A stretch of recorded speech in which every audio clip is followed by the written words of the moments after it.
जय श्री कृष्ण। जय ओखा राणी। मित्रों, आ विडियो में ओखा हरणनी सुंदर वार्ता सांभळीए, जेमां भाग चौथो ओखा ने स्वप्न में अनिरुद्धना दर्शन थया अने चित्रलेखा अनिरुद्ध ने लेवा द्वारका जवा निकळे छे। मित्रों, चैत्र मास में ओखा हरण सांभळवानुं खूब महत्व छे, जे सांभळवाथी घर परिवारना सभ्योने ताव तर्यो आवतो नथी एवं भगवान श्री कृष्णनुं वरदान छे। कारण के ओखा हरण में उल्लेख छे कि भगवाने तावने दोरडाथी बांध्यो हतो। ताव ए शिवनो गण छे, त्यारे तावे भगवानने आजीजी करी पोताना रहेवानुं स्थान माग्युं अने कह्युं हतुं कि जे कोई श्री हरिवाणी बोलशे, हे प्रभु, अमे तेमने त्यां कदी नहीं जईए, तेमने स्वप्नमांय नजरे नहीं आवीए। अने भगवाने वचन आप्युं कि चैत्र मास में जे कोई ओखा हरण सांभळशे तेना स्वप्नमांय जशो तो तमारुं मस्तक छेदी नाखीश। त्यारे तावे भगवानने कोल आप्यो कि चैत्र मास में जे कोई एकवार ओखा हरण सांभळशे ते वरसमां न जाय, 2 वार जे सांभळे तेने देखीने नासी जाय, 3 वार जे सांभळे तेना जन्ममांय न दीठुं। आवो कोल आपी ताव कैलास धाम सीधावी गया अने भगवान शिवना गण बनी गया। आथी आ महीना में ओखा हरण सांभळवानो महिमा छे। ओखा हरण सांभळती वखते हाथ में 3, 5 के 7 शेरवाळो दोरो राखवो। ओखा हरण पूर्ण थये आ दोरो घर में जो नानु बाळक होय तो तेना हाथना कांडे बांधवो, तेमज घरना परिवारना सभ्योने पण आ दोरो बांधी शकाय।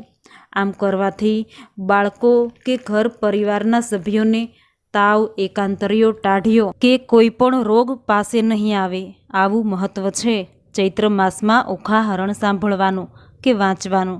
तो मित्रों, आ विडियो में ओखा हरणनी सुंदर वार्ता सांभळीए। आ वार्ता में ओखाने स्वप्न में अनिरुद्धना दर्शन थाय छे अने चित्रलेखानुं द्वारिका में गमन थाय छे। जे सुंदर ओखा हरणनी वार्ता आपने सांभळवी जरूर गमशे। तो विडियो ने लाइक करी चेनल ने सब्सक्राइब अत्यारे ज करी देजो। आ विडियो ने वधुमां वधु शेर करजो। भगवान श्री गणेशजीनुं ध्यान धरी ओखा हरण वार्ता शरू करीए। श्री गणेशाय नमः। भगवान वेदव्यासजी कहे छे कि हे राजन, रोहिणीपुर में वसवाट करती परम सुंदर स्त्रीओ चित्र निर्माण कलानी दृष्टिए अतिशय अद्भुत आश्चर्य पामी हती। पछी वैशाख मासना शुक्ल पक्षनी बारसना दिवसे ज्यारे सखीओथी घेरायेली ओखा पोतानी हवेलीनी अगासी पर पोतानी सखीओना टोळाथी वींटळाईने ज्यारे सूती हती, त्यारे उमादेवीए जे कंई कह्युं हतुं ते मुजब एक पुरुषे स्वप्नमा ओखाने रमाड़ी हती। ते समये स्वप्नावस्थामां पण ओखा उमादेवीना वचनथी प्रेराईने रडवा लागी हती। ते स्वप्नमा पण विधविध चेष्टाओ करती हती। ज्यारे ए पुरुषे ओखाने रमाड़ी हती त्यारे ते स्त्री स्वभावने प्राप्त थई हती अने ओखा रात्रे सफाळी जागी उठी हती। जागीने तरत ज ए रडवा लागी हती।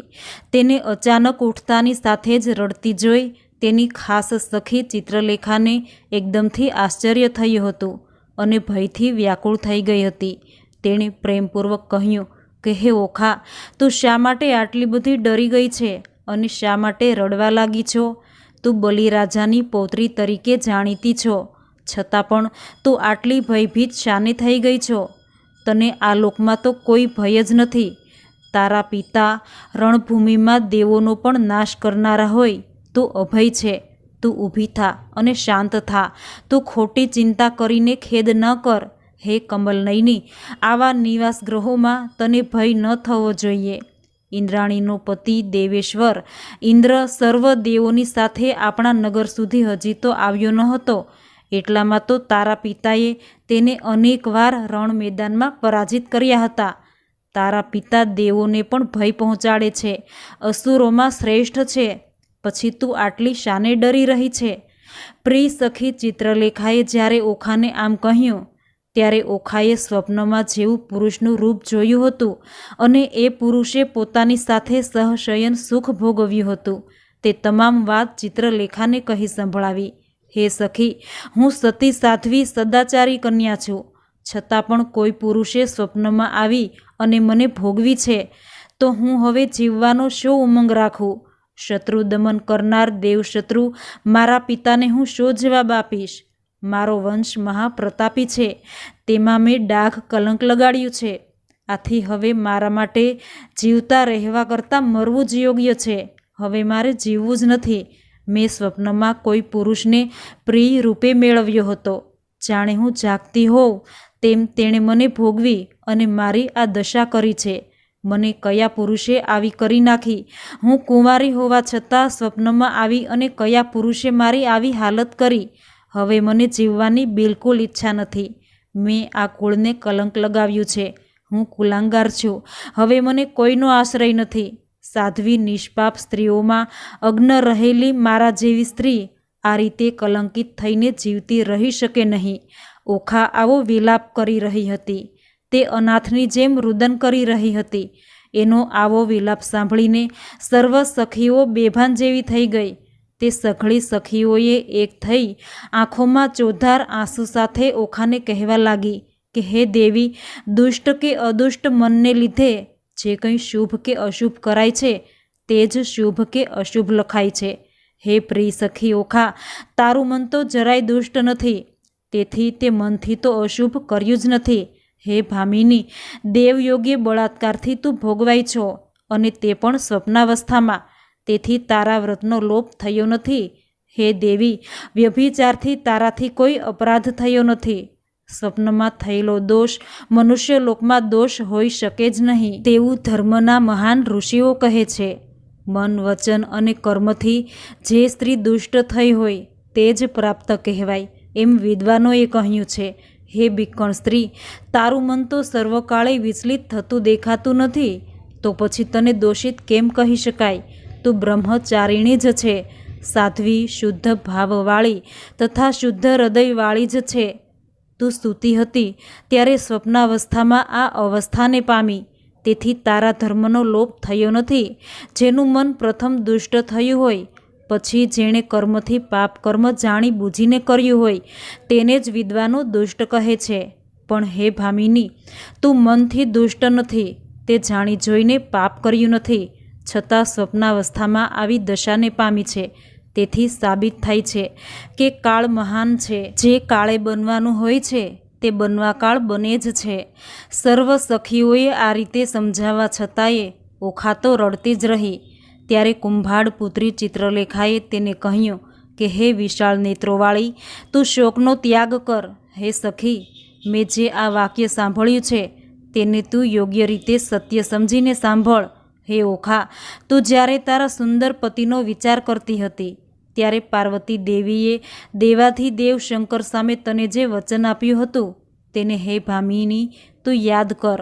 વૈશાખમાં શુક્લ પક્ષની 12ની રાત્રિએ તું જ્યારે હવેલીમાં સૂતી હોઈશ ત્યારે સ્વપ્નમાં તું રુદન કરતી હોઈશ, છતાં તને જે પોતાની સ્ત્રી રૂપે ભોગવશે તે જ શૂરવીર પુરુષ તારો પતિ અવશ્ય થશે, જે શત્રુ વિનાશક છે.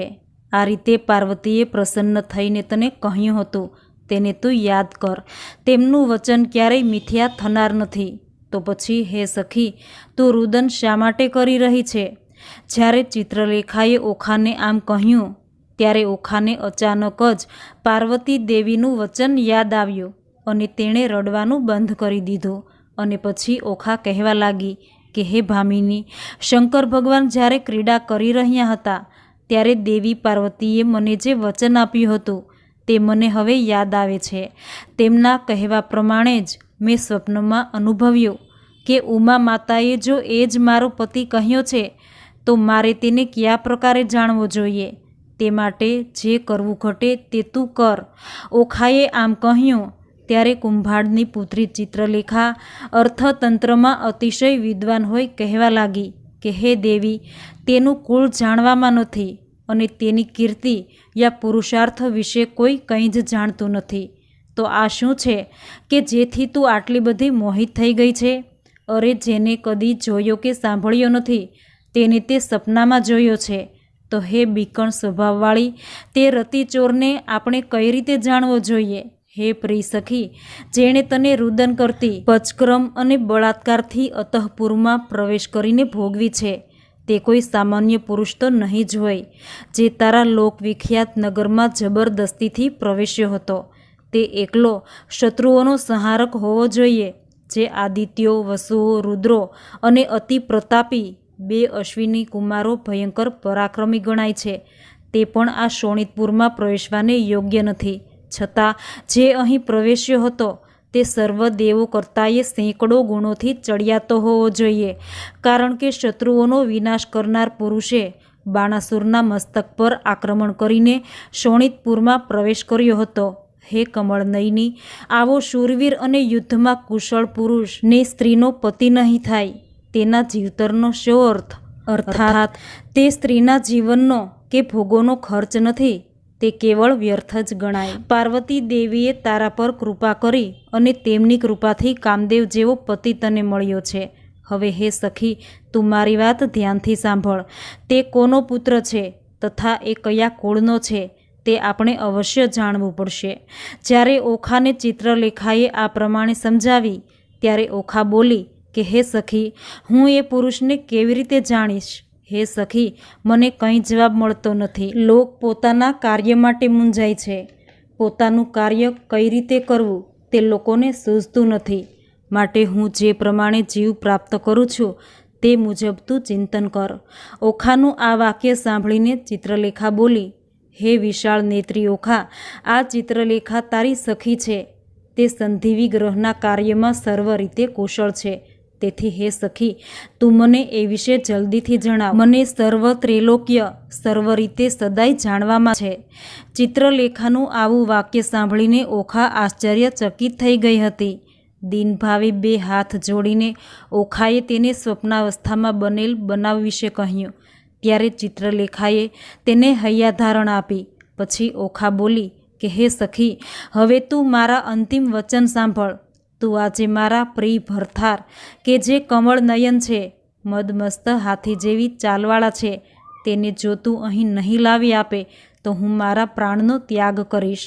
ત્યારે ચિત્રલેખા બોલી, તું જે કહે છે એ વાત અમારાથી જાણી શકાય તેમ નથી. એ ચોરને કુળ, વર્ણશીલ કે સ્વભાવથી કે રૂપથી કે દેશથી મેં કંઈ જાણ્યો નથી. પરંતુ હે સખી, મારાથી જે કંઈ બુદ્ધિયુક્ત રીતે થઈ શકે તેમ છે અને મને જે કંઈ સૂઝ્યું છે તે વિશે તે અંગે તું મારું વાક્ય સાંભળ, કે જેથી તું તારી ઈચ્છા પ્રમાણે તે વ્યક્તિને પ્રાપ્ત કરી શકે. હે સખી, દેવો, દાનવો, યક્ષો, ગાંધર્વો, સર્પો, ઉરગો અને રાક્ષસો જેઓ પ્રભાવથી, રૂપથી અને કુળથી ઉત્તમ ગણાય છે, તેમના પ્રભાવ પ્રમાણે સર્વ પુરુષોને હું તારી સામે ચિત્રી બતાવીશ. વળી આ મનુષ્ય લોકમાં જેઓ શ્રેષ્ઠ હોય જગ વિખ્યાત છે, તેના પરથી તે ચિત્રપટમાં રહેલા તારા પતિને ઓળખીને તું એને સ્વીકારજે. ચિત્રલેખાએ સ્વાહિત કરવાની ઈચ્છાથી આ પ્રમાણે કહ્યું. ત્યારે ભલે એમ કર, ઓખાએ તેને એમ કહ્યું. ત્યારે ચિત્રલેખાએ 7 જ દિવસમાં તે સર્વ પુરુષોને ચિત્રરૂપે ચિત્રીને બતાવ્યા હતા. અને ઓખાને કહ્યું, આ દેવોમાં જે મુખ્ય છે અને દેવ વંશમાં જન્મેલા છે, કિન્નરો, સર્પો, રાક્ષસો તથા ગંધર્વો, અસુરો અને દૈત્યોમાં 54 જે મુખ્ય છે અને બીજા જે ભોગી નાગો કહેવાય છે, તે સર્વને મેં આ ચિત્રપટમાં ચિતર્યા છે. તેમને તું ધ્યાનથી જો. હે સખી, આ બધામાં જે પુરુષ તારા પતિ જેવો રૂપાળો હશે તેને પણ મેં ચિતરેલા છે, માટે ધ્યાનથી જો. પછી મદમત્ત દેખાતી ઓખાએ સર્વ દેવો, દાનવો, ગંધર્વો, વિદ્યાધરોના સમૂહોને જોયા. પછી કૃષ્ણ અને અનિરુદ્ધને જોઈ તેના નેત્રો વિસ્મયથી આનંદિત થયા હતા. પછી તેણે ચિત્રલેખાને કહ્યું કે હે સખી, આ એ જ ચોર છે કે જેણે હું હવેલીમાં સૂતી હતી ત્યારે પ્રથમ સપનામાં મને ભોગવીને દૂષિત કરી. તેનું રૂપ હું ઓળખી ચૂકી છું. હે સખી, આના વિશે તું મને વિગતવાર જણાવ. તેનું કુળ, શીલ, સગા સંબંધીઓ કોણ છે? હે ભામિની, આનું નામ શું છે?